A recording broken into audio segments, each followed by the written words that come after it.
మన సబ్స్క్రైబర్లు ఒకరు పుదీనా రైస్ చేయమన్నారు. చాలా సింపుల్గా ఫ్లేవర్ఫుల్గా ఎలా ప్రిపేర్ చేసుకోవాలో ఈ వీడియోలో చూసేద్దాం.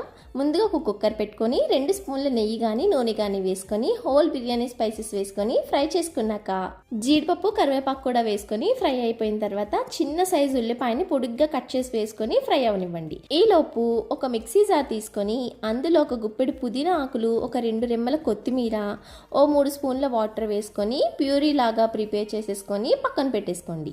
ఉల్లిపాయలు ఇలా ఫ్రై అయిపోయిన తర్వాత నెక్స్ట్ ఇందులో 2 పచ్చిమిర్చి, 1 స్పూన్ అల్లం వెల్లుల్లి పేస్ట్ వేసుకొని పచ్చివాసన పోయేంత వరకు ఫ్రై చేసుకున్న తర్వాత ప్రిపేర్ చేసుకున్న పుదీనా పేస్ట్ వేసుకొని ఇది కూడా బాగా ఫ్రై అయిపోయిన తర్వాత 1 గ్లాసు బియ్యాన్ని కడిగి వేసుకొని 2 గ్లాసులు నీళ్లు పోసి ఒక 1/2 స్పూన్ సాల్ట్ వేసుకొని ఒకసారి మిక్స్ చేసుకొని మూత పెట్టి 3 విజిల్స్ వేయించుకుంటే పుదీనా రైస్ రెడీ. కిడ్స్కి లంచ్ బాక్స్లో చేయడానికి బాగుంటుంది. ఒకసారి ట్రై చేయండి. వీడియో నచ్చితే సబ్స్క్రైబ్.